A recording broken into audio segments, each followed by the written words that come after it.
All right. Welcome, welcome, welcome. This is FAMU Fan Day on HBCU Game Day. I am Vaughn Wilson, and man, do I have some special guests with me tonight. We've got some guys who are very abreast of everything that's going on FAMU, very entrenched in what's going on. Some of them have their own shows, and then some of them you heard from, and we just wanted to get them on. This is the FAMU broadcast. Other people can listen, but this is the first of what we hope to be a series on HBCU Game Day where we concentrate on a solo school for an hour. Tonight we'll be here for an hour. We've got some great guests. And starting right off, we've got Kelvin Rozier in with me. Kelvin, how you doing, man, from ONG Strike Zone? Man, I'm doing wonderful, man. I appreciate the invite, man. I'm really looking forward to this. You know, we Rattlers are very passionate, and we have a we. You don't have to worry about people saying things. We have a lot to say. Yeah, I figured, a lot of people from other schools who don't know are always like, man, can we send them back to the MEAC? They talk too much. We've never been one to hold our tongues. Think about a snake. He always showing his tongue. He's always coming in and out. So Right. so that's kind of our MO. So Kelvin from ONG Strike Zone, we'd like to thank BCSN for all that you all do. ONG Strike Zone on a weekly basis. You all deal with issues related to FAMU. Kelvin, from your world, what is one of the biggest items? Not first off, let me commend you all on a great show last night. The interview with Coach Cozy. Let me tell you, it made me feel like, yep, I thought he was the right guy, and I was really confident that he was the right guy. And I would tell you that was one of the things that I would hope would come through with that interview. I wanted it to be his introduction to Rattler Nation authentic authentically. I didn't want, you know, I know he had done some interviews and people have seen and heard some of the, some of it in print, but I really wanted Rattler Nation to get a feel of coach and just there's a lot of energy behind that hire and where the team is and coming off the championship. We had a little lull in there, while we were going through the process. But now that we're on the other side of the process, there's a lot of excitement. And if you watch that interview, you understand why the excitement is there. Yeah, absolutely. Everything he said and his whole demeanor and everything that he said about his approach to it is just it seems right. Rattler Nation, they wonder why we rose up. It's because for 6 years we built what was to be a great program. And if you look at Willie Simmons' list of things that he wanted to accomplish, it was to be a great program. And that has to for that to happen, it has to continue under Cozy and for them to be successful. So while Simmons is gone, the success of him building a program will only be judged over the next couple of years as if the program is able to sustain winning. I think what Rattler Nation said is we want to continue the way we were going because we've had the down years, Lord. We've had the down years and it's no fun. It's really no fun, on a daily Especially, basis. especially for us Rattlers, because we're not used to it in football. Typically, every century, every decade, we have a championship program, right? Billy Joe in the mid late '90s to early 2000. Coach Taylor, had a little run, his couple of years. You know, uh, of course, we know about the legends such as uh Jay Gaither and of course Rudy Hubbard. So, you know, I was looking at that list where they listed like the top coaches in HBCU in history. I saw that. Three of them coached at FAMU sometime in their career, and the fourth one was the AD at FAMU. That's what we're used to. And so anybody who thinks we're going to be quiet or that we're not going to have opinion or a say when it comes to FAMU football, you're sadly mistaken. That's just the culture. It's not changing. And frankly, it makes FAMU athletics and FAMU football what it is. That's why it is so attractive and kids want to come play here. That's part of the reason why kids didn't want to leave.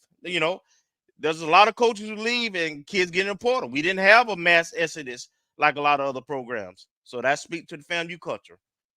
Well, right quick, I'm gonna bring in somebody else with us. Boy, we talk about a show of stars. I got Keith Hadley for the What's up, Fangs Coach? Up podcast. What's up, Keith? What's up, Vaughn? What's up, cuz? Hey, it's you, man. It's you. It's Hey, the Rattler. boys, That's it's a what lot of venom in champion. here. Hey, yeah. From all different brands, and I think tonight is a statement as well. You know, we're on different platforms and our own different organizations, but at the end of the day, we all got orange and green to our souls, and I just felt I wanted to get all of us together.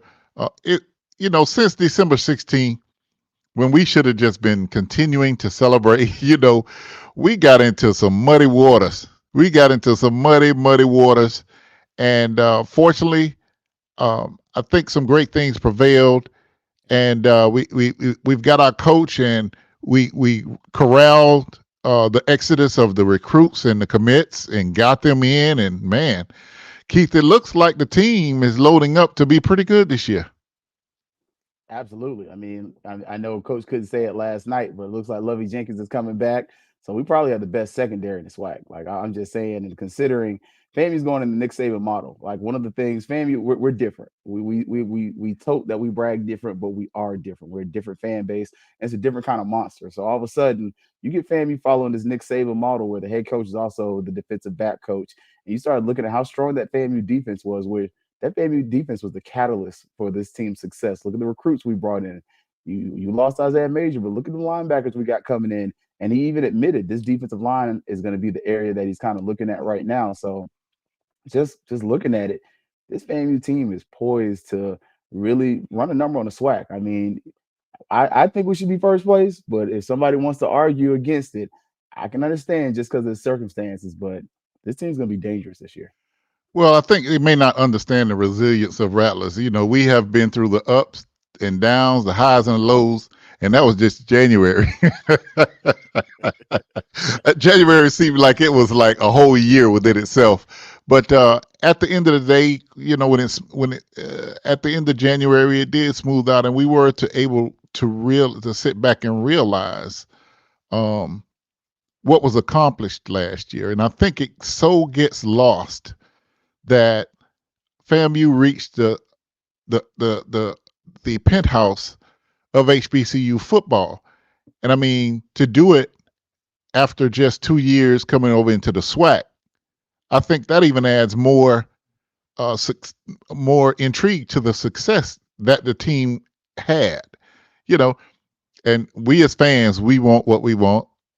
We were, complaining early on in the season, man, we're not scoring enough points, this, that, other. Listen, it's all about hoisting that trophy. And we hoisted the trophy, so all of that is forgiven. All the Going nail under the biting. bridge, baby. We champions. And that's the bottom line. So, um, although I know we're going to talk a lot of football, I just have to talk about some sports that are really getting it done. Track and field. Ellenwood has brought in some very, very talented athletes, and they're breaking FAMU records early on in the season.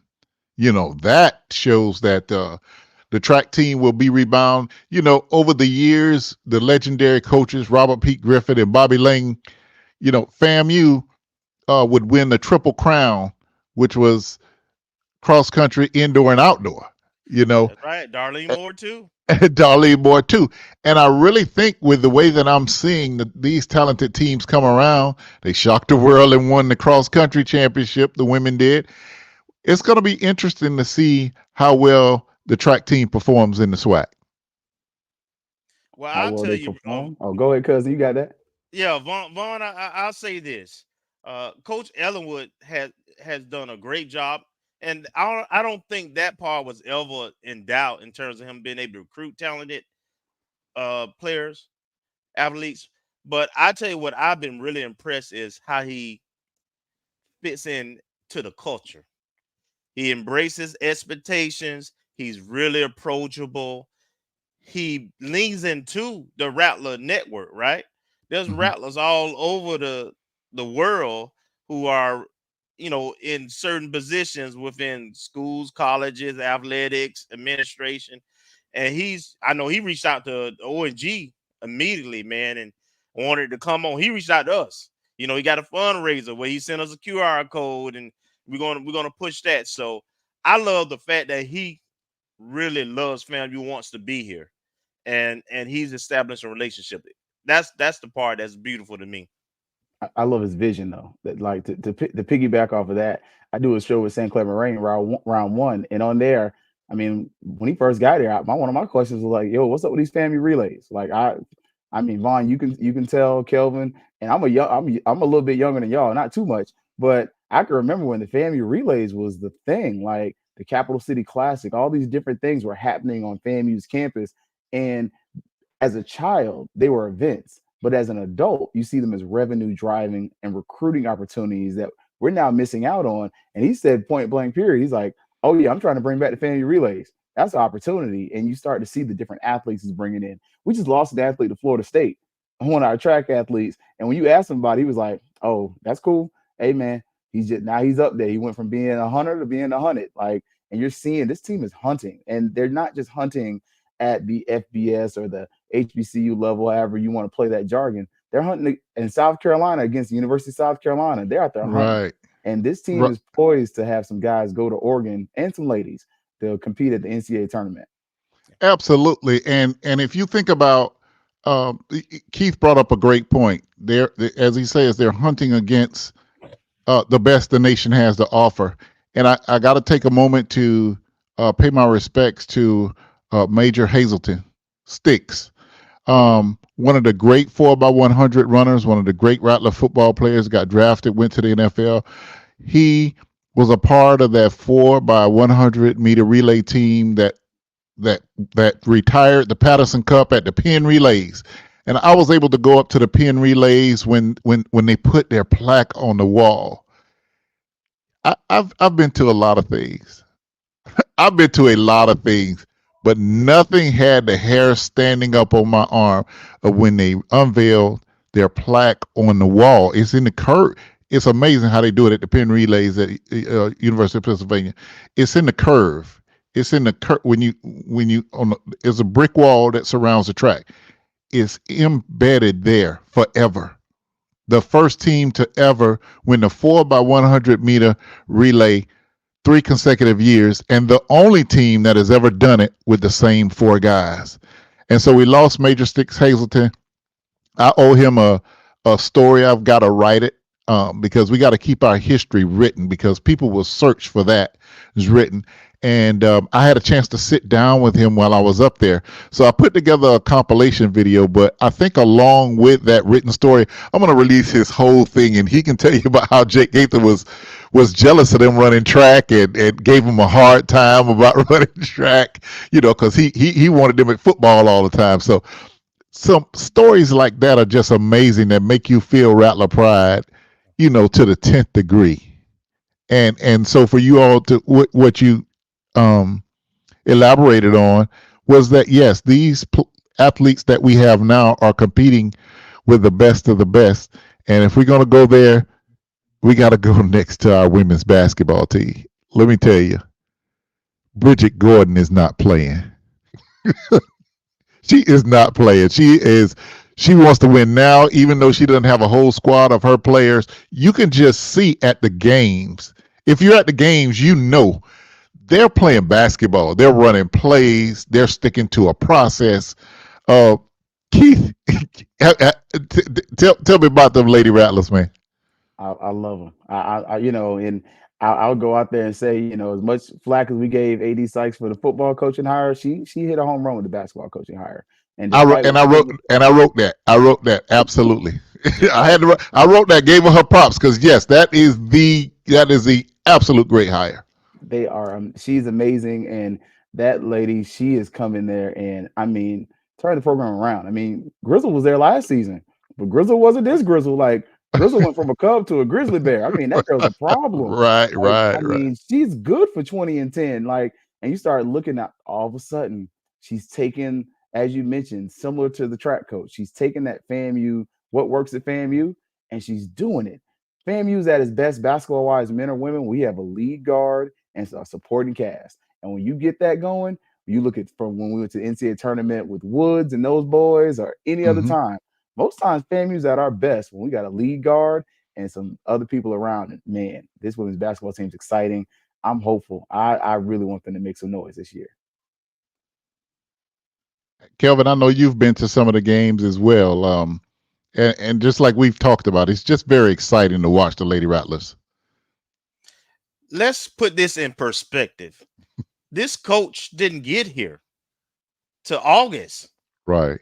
She didn't assemble a staff to the beginning of September. She had no time to actually recruit. The Lancet came here at the last minute, you know. They and a big shout out to Pops for helping us land that. But Rattler great. But for her to do what she's doing, this is year one with somebody else team, the same team that only won 4 games last year. With not the same team, but at least a core of that, right? But man, like you say, I enjoy going to the games. Is a pleasure to watch. And I tell you what I'm most impressed about. These ladies show up every game. There's not one game I went to I felt like, well, we're not good as this team. We're not tall as this team. We're not as talented as this team. So, we can lose by 20 or 30. No, this team competes against everybody, whether we playing the best teams in the SWAC or out of conference, or we playing the last place team. And the fact that we actually go into the fourth quarter, the last part of the game, within either with the lead or within striking distance against the top teams in the SWAC is amazing to me. We Yeah. have 2 players who average in double digits. Right. But the beauty of this team is everybody played a role. They understand their role. They contribute in their role. And they have actually brought into being coached hard. Because I would tell you, Coach Gordon, you can tell she from the 80s. Right. All right. Right. Right. She's the kind of coaches we had when we was in school. Right. Right. She And wanted a I few remaining like that. yeah, and I think it helps this team that she has the pedigree she has as a player, and this team had low expectations coming into the season, so they're not they didn't quit. They didn't know any better, to be frank. They're Right. like, we just want to, we tired of losing. That's kind of the way it was. And now they done figured out, well, we have a formula where not only we can win, but we may be able to compete for a SWAC conference title. So man, I love it, man. Kudos, like you say, to the AD as well as Coach Gordon. I think she did a really good job. Something that's underrated, I think, is the staff she put together. I think she put a good supporting staff underneath her that can actually contribute. And you see Mhm. that on game day. So it's a real team, man, and it's a beautiful thing. Well, as we keep it moving, let's talk about a little bit about the Lady Rattler softball team. We already know what that early season is always. It's always against tough competition. I just watched our team compete against Texas Tech, and though we didn't win a game, I like the grit I saw in the team and what Camise Patterson has established. She's coming to her own. This is pretty much her first full year of coaching um, from the Wiggins transition to Constance Orr to Camise Patterson. This is really her first chance of having the full steering wheel, and I really like what I saw against Texas Tech. We have and I'm sorry I don't know the names yet because there are a lot of new players out there. We've got a great ace pitcher. We've got some very good bats and definitely some speed, and that was Wiggins' formula. It's a lot of schools' formula to play in small ball and softball. Small ball wins. Small ball wins. If you can play small ball, if you can get some slappers to get on base and then they can steal over and then you get a hitter to put it out there in the outfield. Keith, just elaborate on that a little bit about the Lady Rattler softball team. Oh yeah, man. And it is funny you mentioned that. I remember I never heard of a slapper until I took softball at FAMU. And one of the things we don't talk about, Coach Wiggins taught. She wasn't just the softball coach. She taught the softball is taking her as a student and the baseball players, and she wouldn't let us hit against the girls, but she would let the baseball players, and they hadn't hit a softball yet. I mean, them girls are pitching underhanded, and them dudes said, "I can't see the ball." And then I was like, "Well, if you can't see it, I sure Sugar can't see it."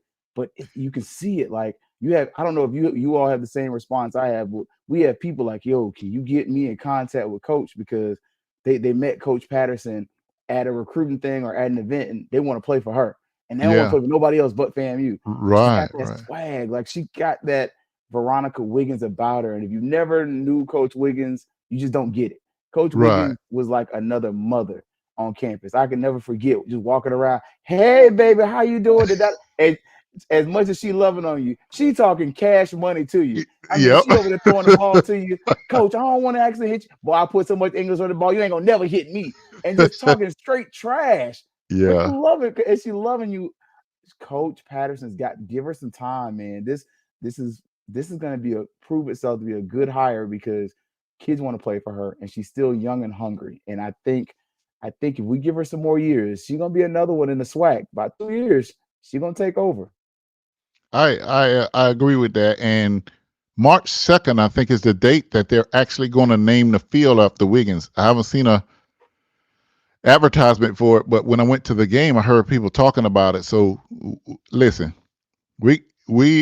us all three of us are in media. We have to help our university when we can, and we're going to get it out that March 2nd because that should be pretty damn near a national holiday. You're talking about the winningest coach in HBCU softball with over 700 wins. The next closest coach, um, HBCU wins, she is Bethune Cookman's coach, and she went to Maryland for maybe 9 years. So you talk about so if you're talking about HBCU wins, while she may reach the 700 wins, when we're talking about HBCUs, she's probably around 400. So you're talking about one is at over 730 something. I think she finished that, and then the next one with HBCU wins like 400. Dude, for all these years we've been playing softball, she's doubled everybody.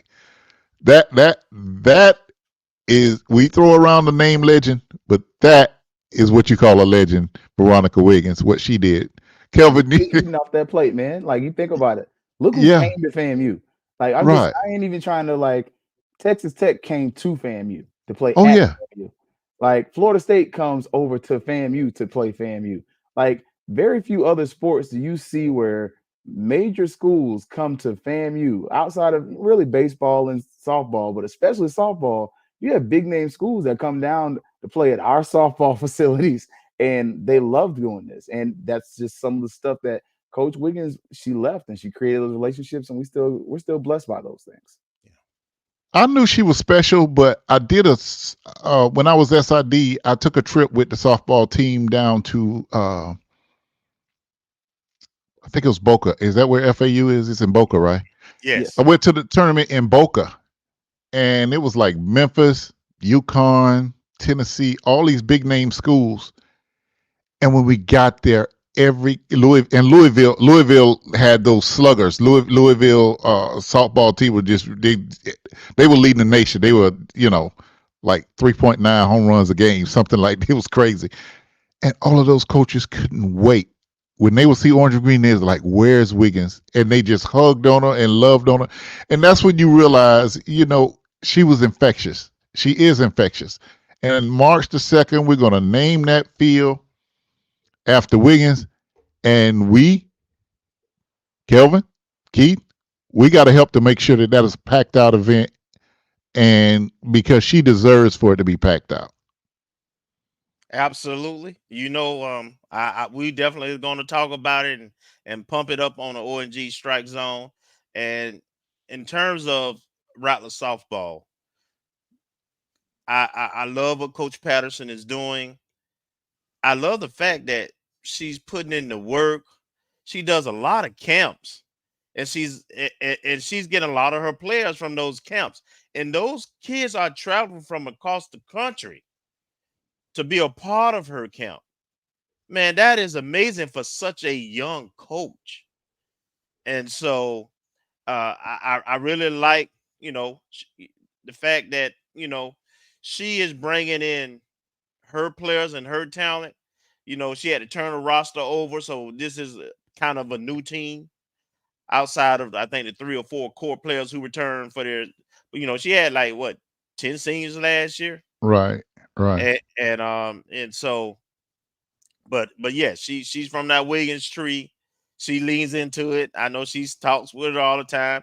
She's another one that reaches out to me personally in the ONG, making sure we have information. Even when we talked about softball last night, we're on live. She's texting me, letting me know that the Troy game was gonna be on ESPN, and just thanking us for putting FAMU softball on our platform and talking about it every week. So she shows appreciation, and man, so I'm gonna be at every game that I can to support them as much as possible, man. And I got a great feeling by the time we get to SWAC play. First of all, I know we're gonna make the tournament. Right. But I think right now, Rattlers, you remember the beginning of the '90s, man, when the golden era of FAMU athletics for my generation was, where we win the championships in every sport every year, and Yes.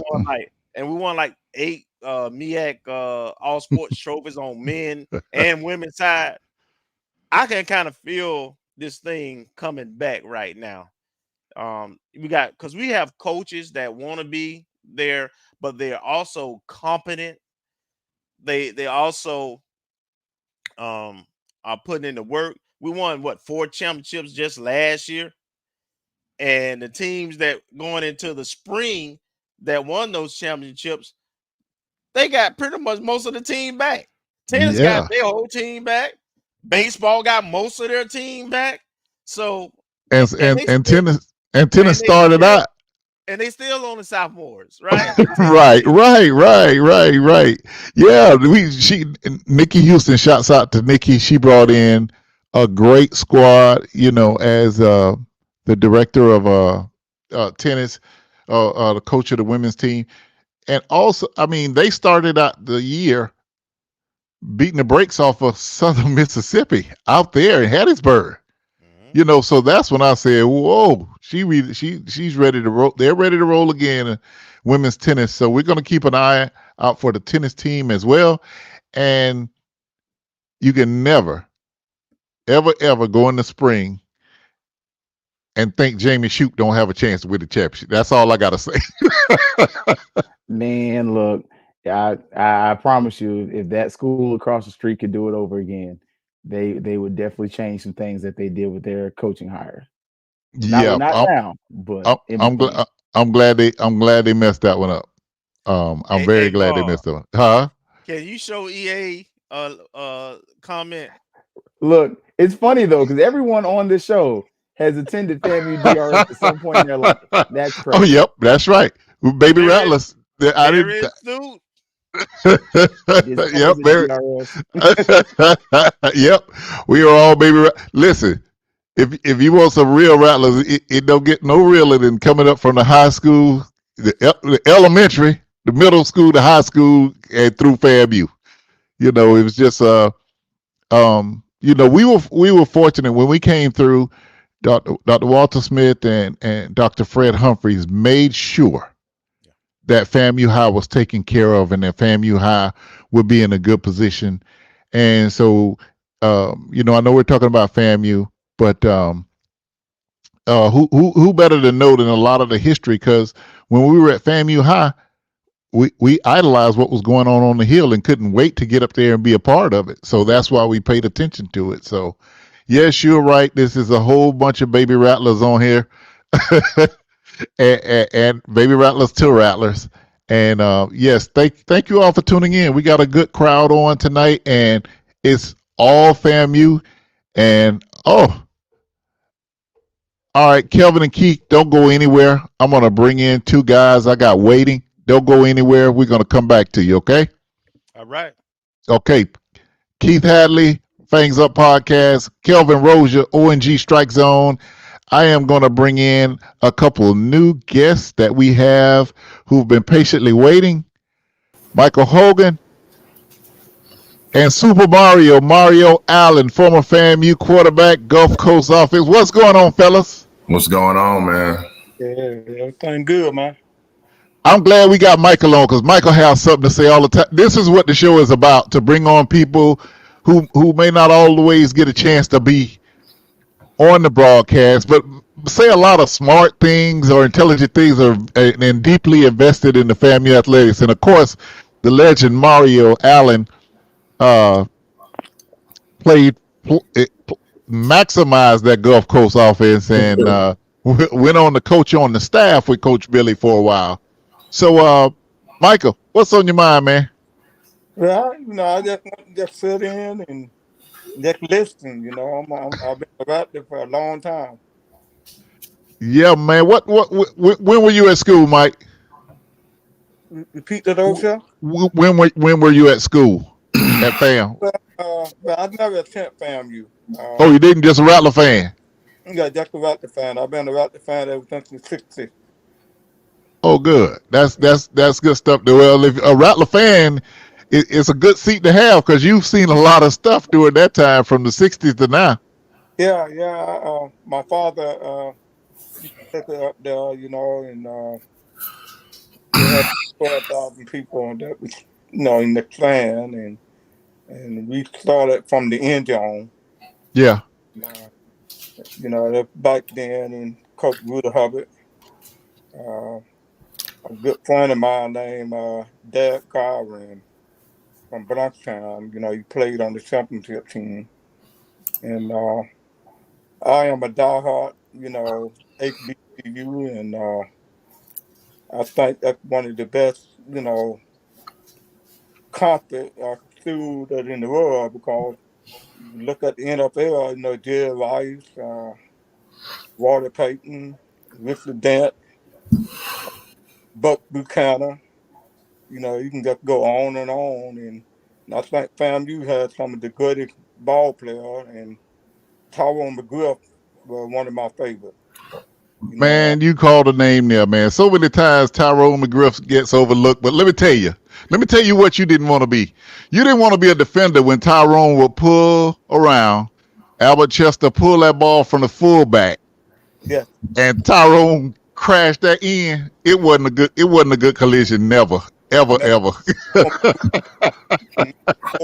Come out and go sideways in, and man, I never seen a football team like that, and one of my favorite running back was Melvin McFadden. Melvin McFadden, number 33 on the championship team. This guy, man, he was just a breakaway. And Yeah. then moving one of my best wide receivers, I have to go to Ray Alexander. Oh yeah, number 7. Yeah. Now this a real rattler here. He pulling up some real names. He pulling some names of some ballers. Yeah, he went back in the day. Tony Hayes and T. Hayes, yep. They were before Peter Burrow and Andre Raywar. Yeah. Man, they were dominating, man. Yeah. George Thompson, he was telling me, and but it's one thing I want to say, and then I'm gonna Okay, go ahead. Okay.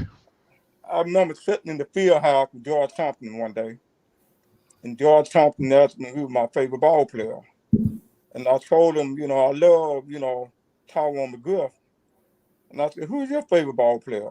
Who's the best? And George Thompson told me a guy named Willie Gallimore. Oh wow! Yeah. I asked George, who is Willie Gallimore? And he told me about the guy, and I was looking at Monday Night Football one night, and Mike Dixon was the commentary, and they were talking to Mike Dixon. They asked him, they said, I know that, Walter Payton was one of the best running back that, you ever coached.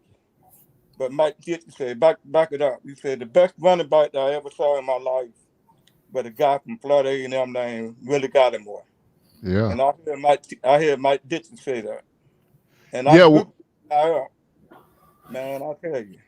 Yeah. Well, Coach Gaither always said people thought Coach Gaither would say that Bob Hayes was the best player he coached, but even Coach Gaither said it was Willie Gallimore. He was the best athlete he ever coached. Galloping Gal, if people don't know the story, he was a great running back at FAMU. Got drafted to the Bears. On an off week, he went to a funeral, and on the way back from the funeral, he had a car wreck and he died. So his career, he died before being able to put in enough years for people to really realize his greatness. But I really love that what Michael was talking about. They showed some footage of Willie running in the NFL, and he was doing the same thing he did at FAMU. So yes, Willie Gallimore was just an amazing part of the FAMU tradition, and one of the greatest athletes to ever come to FAMU. So Mike, thank you very much. I'm on. And just hang around, Mike, and we'll come back to you.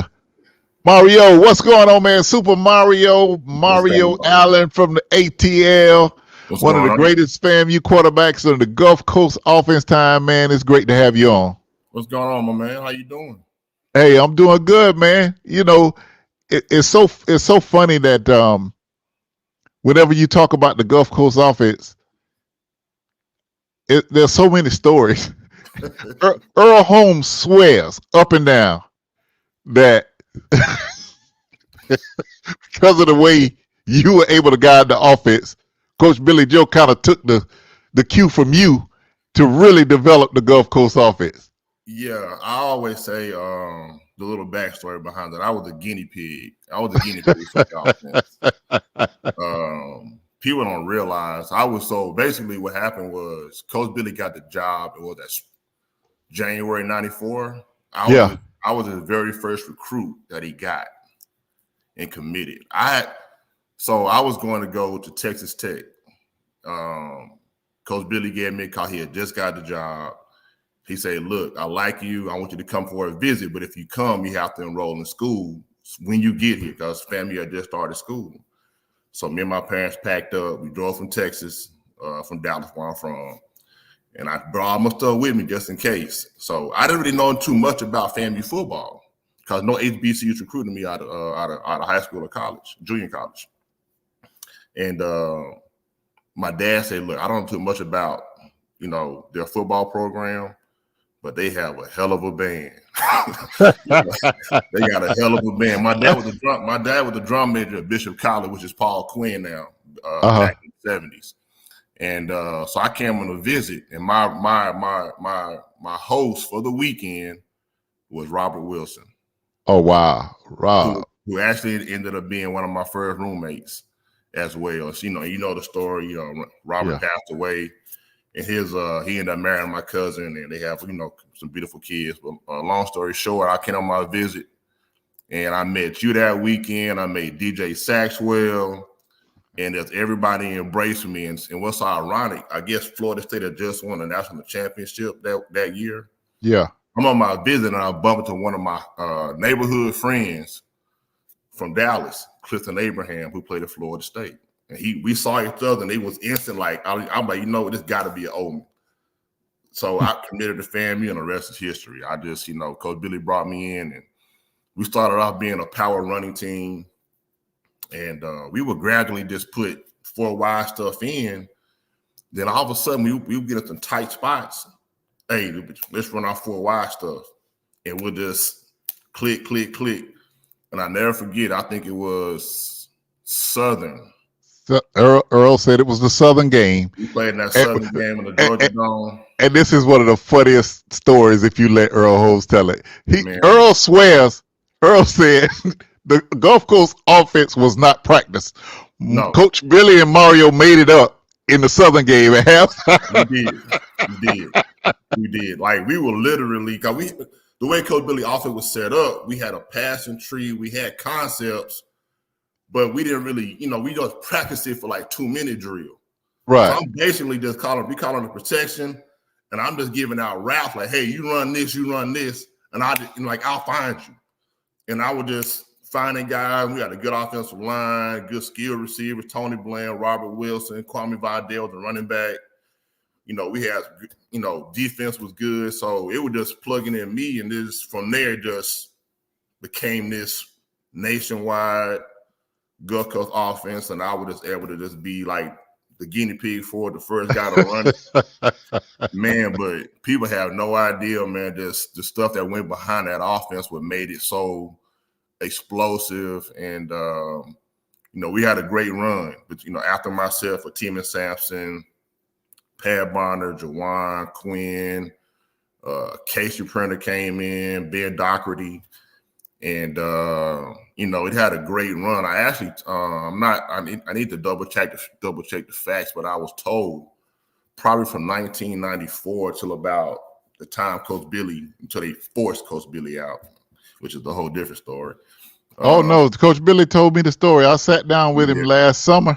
Oh no, and really, he want me to come back and sit down with him and have another talk because he had a whole bunch more to say. But you think he's going to tell you about how he was fired? Because let me tell you, I did that interview with Coach Billy, right?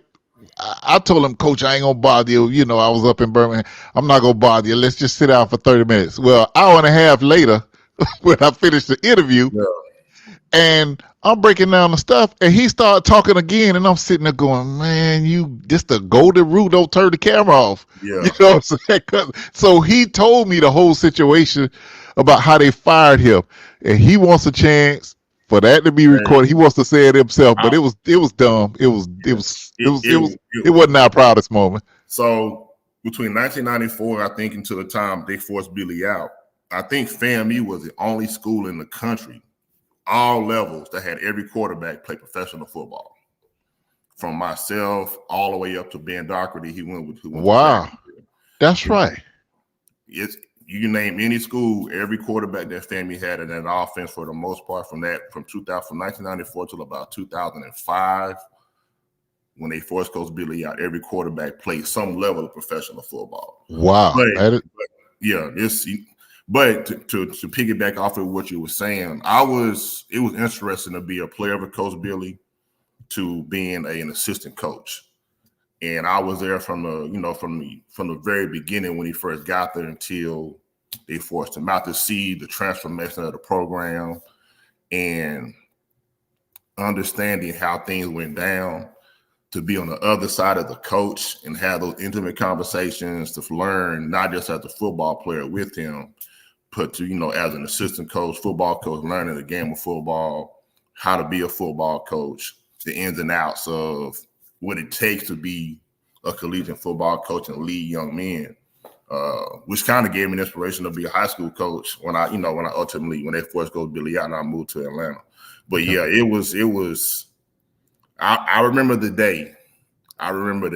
How things went down, the look on his face, and people don't know. Coach Billy could have left, but he loved FAMU so much that he just didn't.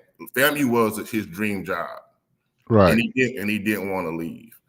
But he told me there was opportunities for him to leave, but he was like, Coach, like, Mario, I just love FAMU and I want to be here, and I want to see us, get this back on track how we had it before, when you guys were here, and we would win. It wasn't about if we were gonna win; it was just about how much we were gonna win by. It doesn't matter who you were, right? You know what I'm saying? And I think that the excitement of Coach Simmons being at FAMU the last couple of years, getting us back on track, because we was in football purgatory for a while. Right. Football purgatory. FAMU, that ain't us now. That ain't right. Right. It ain't about if we gonna win. It's just when we gonna win and what we gonna do after we win the game.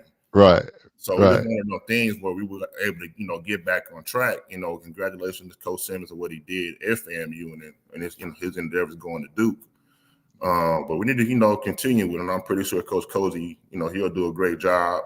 But it's not going to be easy, because what you did last year don't matter going into next year. Yeah, that is absolutely true.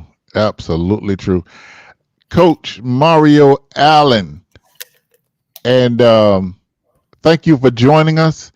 Hey, man, I got appreciate it. I got one more guest, and then I'm gonna bring Kelvin and Keith in. When we end this show, I want everyone to flip over to the Fangs Up podcast, because let me tell you how important it is for us to act like smart black people. I called Keith Hadley. I say, Keith, are you broadcasting Thursday? Because we had decided to do it, and I really probably should have called him in advance. And he said, yeah, I know what you're doing. I said, well, let's work it like this. I'm not gonna go over. I'm gonna do an hour, and then we're gonna flip over to the Fangs Up podcast. That's how we gotta act more often. We not in competition. If you orange and green, we all in together. I go on ONG Strike Zone when they call me. They come on here. We all rattlers, and that means something. No matter what industry we are in. And I got a lot of respect for Kelvin and Keith for, on a consistent basis, helping that FAMU brand with what they do. And trust me, it's a commitment. So Mario, thank you for coming on, and we're gonna do this again. And I'm gonna call you back. And when I interview Coach Billy, I might want you to come to Birmingham, because we gotta tie all this stuff together. Anytime, because I'm pretty sure we can write a book about this Buffalo offense. I really want to. One of these days, I really would like to have all the quarterbacks who played in the offense to get together and just have a sit down. Oh my! With Coach Billy around to talk about how I started, the inception to its birth to its growth. That would be just an awesome book story to tell. Well, you leave it there, Earl Holmes. You and Billy Joe made it up at halftime in the Southern game. Hey man, if people only knew. But hey, great things happen that way when you kind of just improvise and make. Yeah. Ultimately, ended up catapulting us into one of the nation's best offenses, and helped a lot of guys, be successful high school coaches, because a lot of guys run that offense. Yeah. As well. I mean, I've run it where I've been in numerous different schools. Of course, you have to kind of, I wouldn't say dumb it down, but you have to water it down because it can be complex. We didn't use wristbands either. They ain't like it is now. You got all these wristbands and stuff like that. Coach Billy made you learn it. Yeah. You caught it on your own. You had to call it on your own. Live or die with it. All right. We talking FAMU Fan Day, and that was Mario. Mario, we'll holler at you. All right. Okay, and coming up next, I got a guy in. Before I bring Kelvin and Keith to wrap it up, a lot of people did not probably expect him to be on. But what they don't understand is me and this young man talk all the time. We scrap like brothers most of the time. But at the end of the day, it's about FAMU. Bobby, how you doing, brother? Getting old, man. I'm getting old. After a season like this, it made me get old.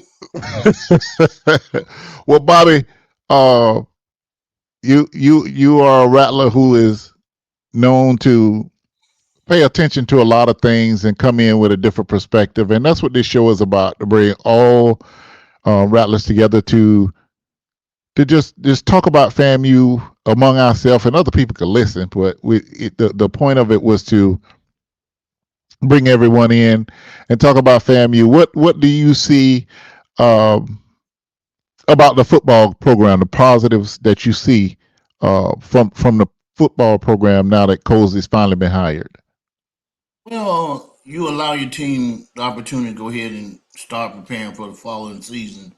Now that you have a staff in place, or he's finalizing the staff, as I can recollect. But when you look back at what happened this year, and to go through the phase that we went through for a month and a half or whatever, it was kind of disheartening. But at the same time, that's life, right? But we were able to sustain and get those kids back out of the portal who had left. And so, to me, I know a lot of people think I'm over optimistic about what I think going to happen this year. I actually think this team this year is going to be better than last year. I really feel that way. It's funny you say that, Bobby, because in that last interview that I had with Coach Simmons before he left, the last sit down in person interview that he did before he went to Duke. He told me that. He said this team has the potential to be better than last year's team. So for you to say that, I'm telling you, it can't be far fetched because Coach Simmons said that out of his mouth. Well, I know a lot of people think I just be talking, right? They don't know I look at a lot of film. Even last night, I'm up. I got YouTube on my TV, and I wake up when I can't sleep. I go back and watch some of the highlights from FAMU games, and I can look at the guys and Musa, the line, and everyone else. And when I look at this kid coming in, Richardson, and some of the talent we have already with Jordan and some other quarterbacks that we have on staff, the kid from Eastern Kentucky, the young man from Ohio, this kid Hooker from A&T. You got a wide variety of athletes back there running your offense, and then when you look at Richardson, his ability to throw the ball and possibly even when I look at Musa, Musa's like I really like Musa, but this kid has even more potential to do things that Musa weren't able to do at times. And with the receivers and the line being intact, and some of the pieces we added, like the guy, kid running back from Florida State, you know, the other line, the receivers from Florida Atlantic, Central Florida, the guys we got coming back, so we have a really, really good lineup of kids coming back. So I think we're gonna be all right. Hang in there. My video has gone out. I will get that corrected. So what I'm gonna do, I'm gonna let Kelvin and Keith back in because I know they have to. Keith has to get ready for his show. Kelvin, take the steering wheel for a minute while I figure out what's going on. It's a live show, so things happen. So take the wheel for a minute while I figure out what's going on in this, and I'll be right back. It's your cable bill.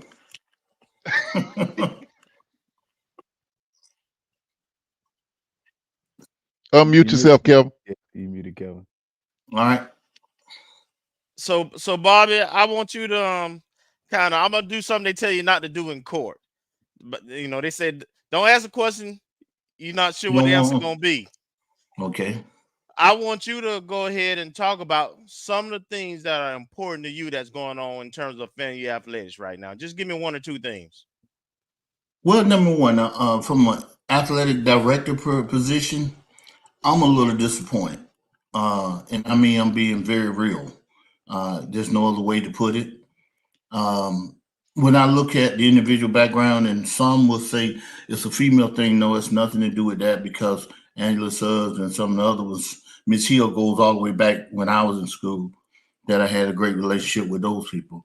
So when I look at the realities of what's happening with FAMU athletics, I'm disappointed that, and I'm going to say this real, that Dr. Robinson hasn't interacted even more in athletics and make sure that the ship is right. Because we have the potential to be at another level, but for some reason we keep being stuck on stupid. So that's just my take. And that's the one thing I'm most disappointed about. I have nothing personal against this young lady that's running the AD position now, but I felt like she doesn't have the wherewithal or the background to do the things that we need to be done in sports. Coming overall, I'm not just talking about football. I'm looking at the basketball programs. I'm looking at baseball, softball, all these things that have to be run like a well-oiled machine. And for whatever reason, we're not there. And we have too much potential to draw some heck of a kids to Florida A&M. So that's my perspective. That's an excellent point. Keith, before you get out of here, I want you to talk about some solutions, some things that you would like to see FAMU athletics, President Robinson, the VP Sykes, some things you would like to see that you think will take help, as Bobby talked about, take FAMU athletics to the next level. Yeah, Kelvin, as you know, I don't like to present a problem unless I present a solution. Right. And Bobby actually mentions this quite often. Y'all may think we actually don't like each other. It's not the case. I've only met Bobby once, and it was really cool. It was fun. I saw him in the Georgia Dome. But I'm really thinking it's something that you've pointed out, Kelvin, and Vaughn's probably said as well. Man, we have to do better as far as fundraising. One of the things that we're definitely missing opportunities out on is just the ability to utilize corporate spending and maximize the opportunities that are there. I mean, I'm for us change the name of the FAMU softball complex for Veronica Wiggins, because it makes no sense for it not to be named after her. I mean, she's everything she's done there. But there's also a place where some of our other facilities, we got to explore those corporate options, those opportunities where we're talking about what A&T has and what they do and don't have. But this stadium's named for BB&T. That comes with a check. So Yep. we got to start exploring those opportunities. We have to just stop doing the old school name something after somebody for $500 thing, and their family gets a plaque on someplace for $500. Because do the larger schools do that? Absolutely. They sell bricks and other things like that. But at the same point, they have those corporate sponsorship deals and it's recurring. That's the difference between you selling a brick or something that's going to be there forever or in perpetuity, opposed to a reoccurring contract that allows you and some company to build a relationship and to continue going forward. There's no reason, and I pointed out on my show, why does FAMU not at least sell souvenir cups again? Like, Well, I mean, you're right. we have a deal with Absolutely. Pepsi. Like, we should have something like that. And I But apologize but for roughing and Bobby. something bigger than that, when I looked at, there's several arenas that we don't even address.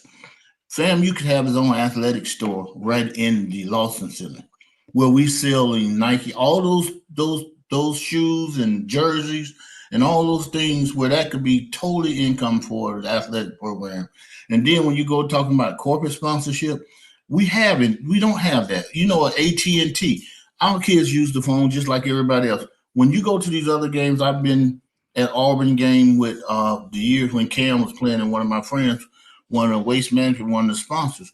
And when you saw the game day experience, you don't see that on our campus. Like when I come from Atlanta to come to Tallahassee, I have nothing outside the game to enjoy.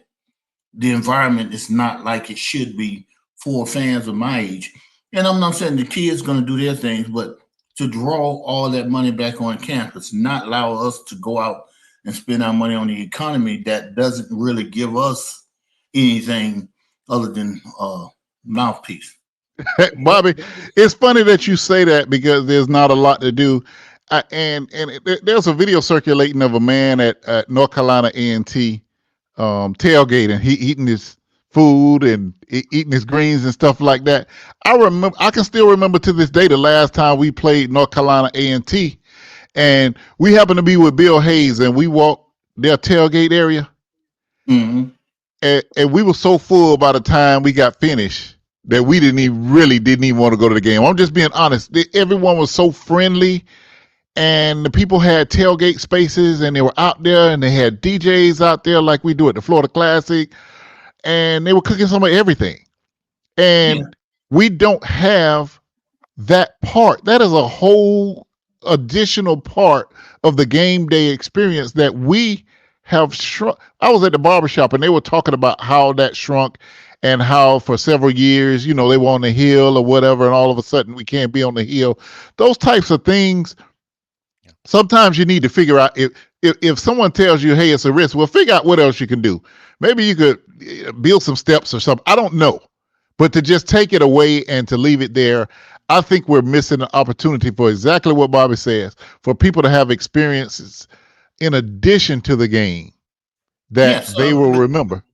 Well, I mean, you got to think the game is about a 3.5 hour range, right? If I'm going to spend $500 a night in a hotel, and for 2 nights, that's $1,000. Then you got to talk about gas and all the other things.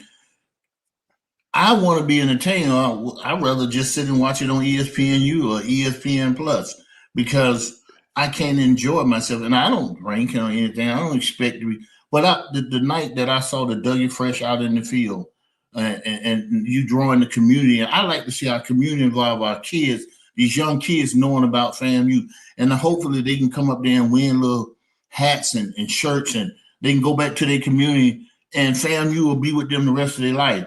And then that's how you keep them engaged in Florida A&M. So we got to engage the community from that perspective and draw everybody who they want to be season ticket holders. And for some reason, we missing, like this young lady stated, so many opportunities to raise revenue.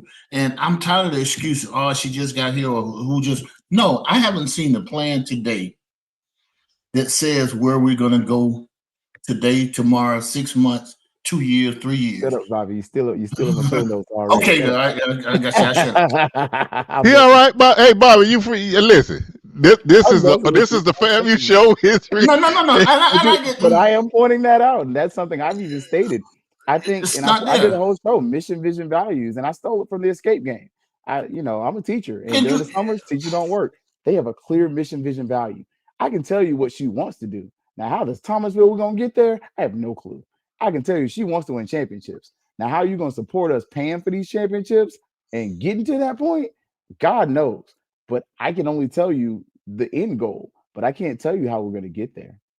Yeah, I mean, and anyone can see it. With naturally, the goal is to win championships, right?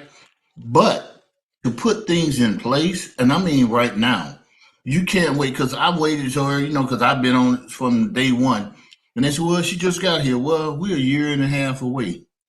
And I haven't seen that game plan move. I saw some, what I call, because I do Freedom of Information Quest for numbers, and I'm waiting on those numbers now.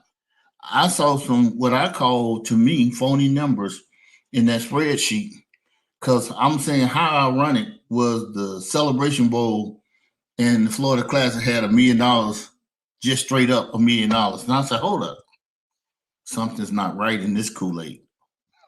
So, you got to look at it from that perspective. We got to stop being fake to our fans because you got to build trust, right? This year, I've seen more enthusiasm from FAMU alums than I've seen anytime.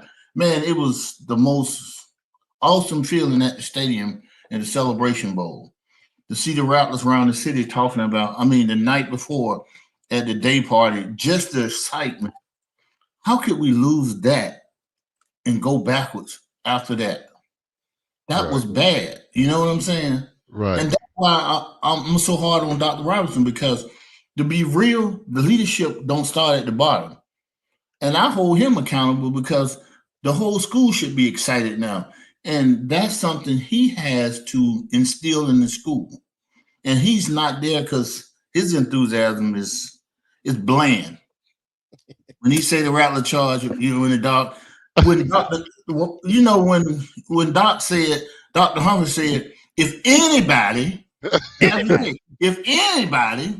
he say, may your tongue become cunning, your tongue cling to the roof of your mouth. But he goes in the state, when the dark clouds gather around, thunder and lightning pierce the sky, when the faith was a glimpse in the hour before the Rattler. And I'm saying to you, Dr. Robinson is a PhD guy, smart. How could you not understand that Rattler charge over the years and be enthusiastic where the kids follow you? He doesn't set the example. That's just point blank. Dwayne Sweet brings out a good point that I also say the alumni can't sponsor everything. We're the corporate sponsors, and that is a good point. There we go back to what everybody is saying here on the chat. We have so many missed opportunities that we must continue to move FAMU forward, and you can't do it just on the backs of alumni. Nobody does that.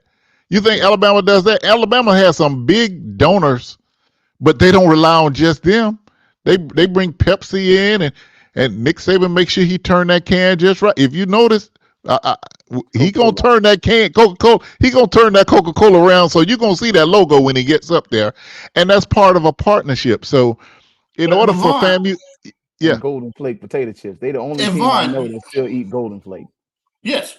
But Vaughn, here's something that we don't even talk about to engage all alumni. And I've been saying that if we keep doing the same thing, we're gonna get the same results.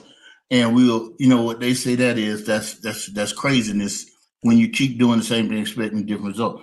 So I want to introduce, and right tonight, I want to say this publicly, where the alumni dues that we do for 3 years, we should do it in 3 year cycle.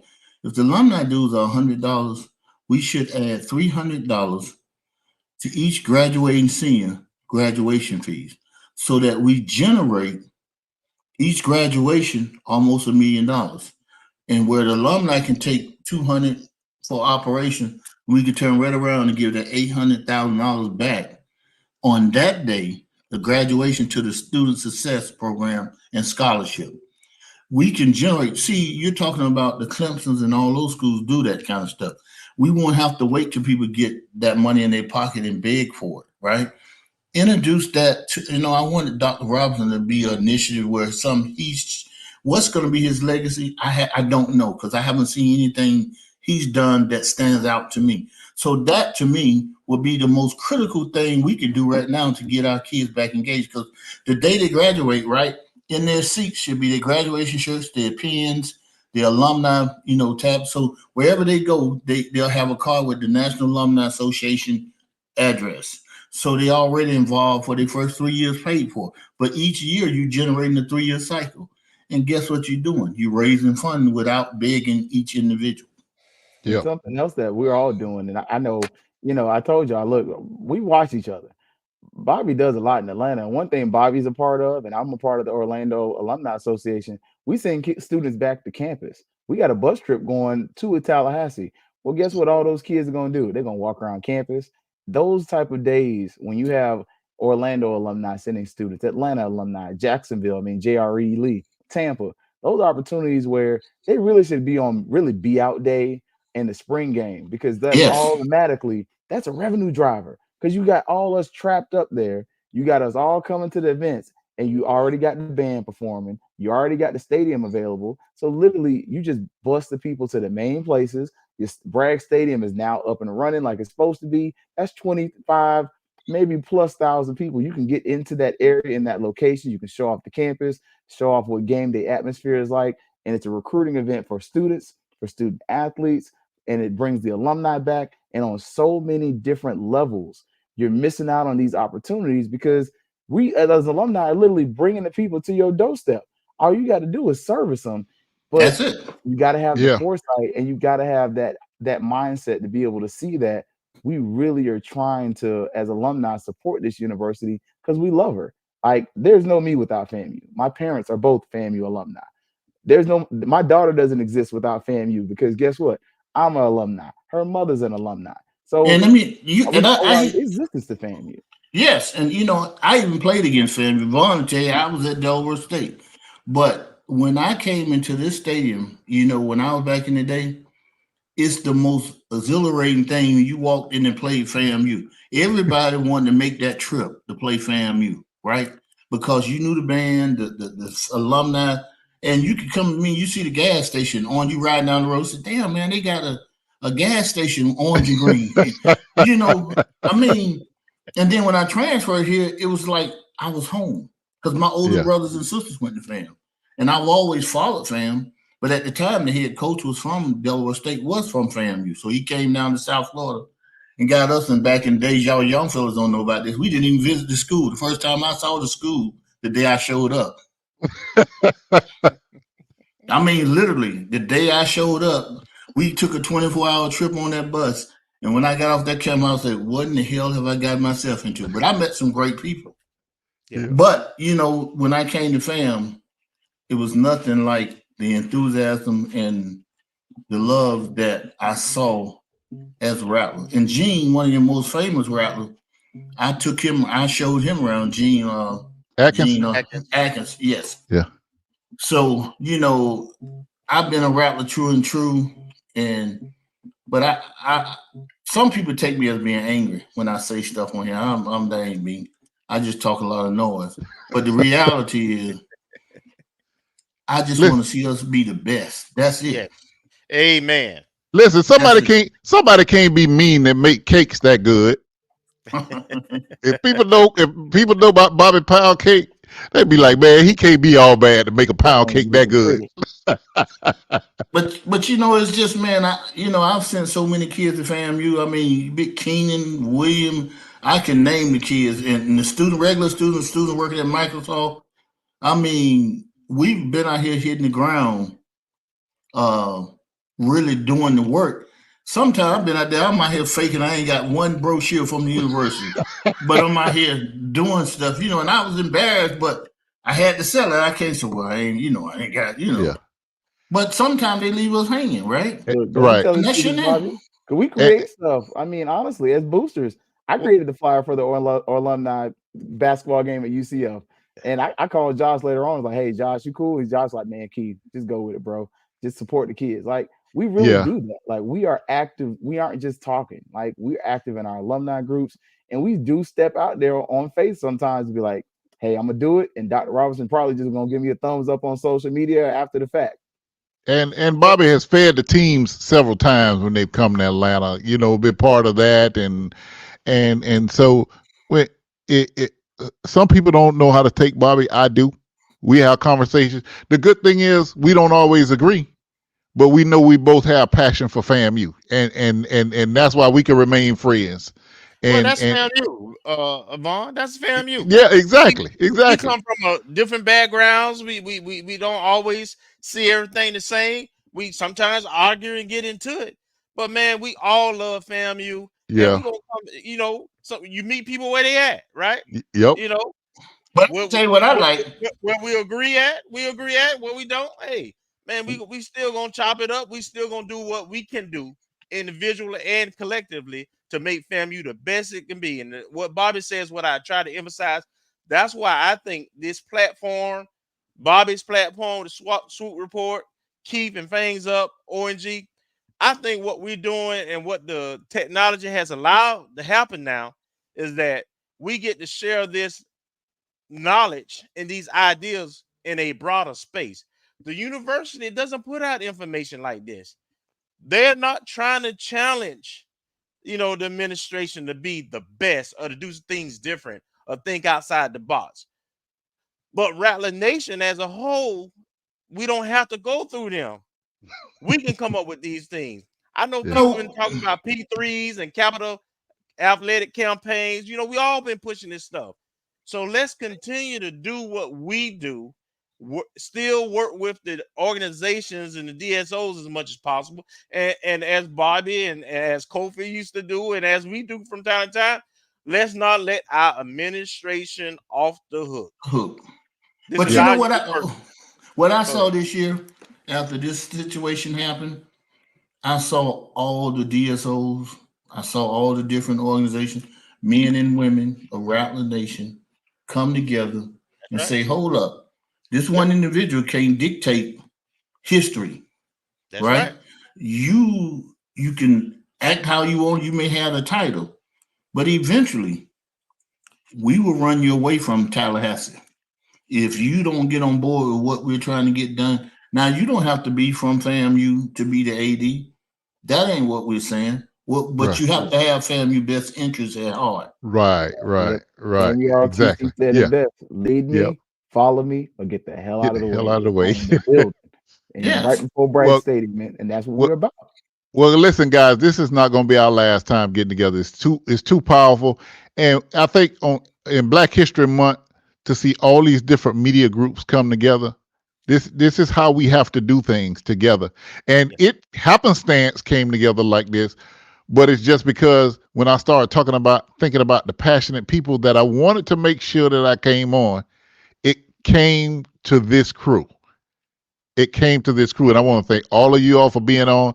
And I got to be respectful of Keith Hadley because I took his time tonight. And what we're going to do is we're going to flip over to the Fangs Up podcast on YouTube, and we're going to support Keith. Somebody said it in there. I'll be forgetting to do it, and I know Tolly and them going to kill me tomorrow. Please like this, like this broadcast, and subscribe to HBCU Gameday. We got a few more belts for sale at the Shopify store. And I just want to thank all of my guests who came on tonight. It was a FAMU night. It was a great FAMU night, and it was a great time to talk FAMU. And I had people on, and I really feel no FAMU. It's one thing, and I like Michael coming on as well. I didn't know Michael didn't go to FAMU. It doesn't matter. Michael knows FAMU just as good. He's a supporter. He goes to the games. Those people are just as much a Rattler as anybody with orange and green on. So we thank everyone for tuning in with us tonight on FAMU Fans We, on HBCU Game Day. Bobby Swoop, please quit harassing Tolly Carr up there in Atlanta. Tolly, tell me you saw you in the store and you just would harass Tolly. Leave Tolly alone. I had to tell Tolly when the dark clouds gathered over the Raptors. Thunder and lightning pierced the sky. When faith is but a glimpse in the eye of a fallen rattler, and hope alone lost friend. When the sinews of the chest grow weary from those hard charging linebackers, and your muscles in your legs grow tired from those hard charging running back, and your right hand forget its cunning, and the tongue cling to the roof of their mouth. The HBCU network must always know those rattlers will strike, and strike again. All right, Bobby, we appreciate that rendition. Kelvin, ONG Strike Zone, my brother Keith, my other brother, Baby Rattler brothers. Thank all of you, every one of you who tuned in tonight. This was like a family broadcast that we all needed to happen. We needed to exhale after what we've been through, and I think we did that tonight. It looks like our teams in the spring are going to be really good, so we got to make sure we support our teams. We want to thank Mario again for tuning in. I don't know when I'm going to do this again, but I got to do it again because this was just fun. It's just fun to be able to network with other knowledgeable rattlers. So on behalf of our crew at HBCU Game Day, thank you everyone from your various media agencies, the Swoop Report, Fangs Up Podcast, ONG Strike Zone. Thank you very much for gracing us tonight, and we'll see you all later. Have a good night, fellas. You too, buddy.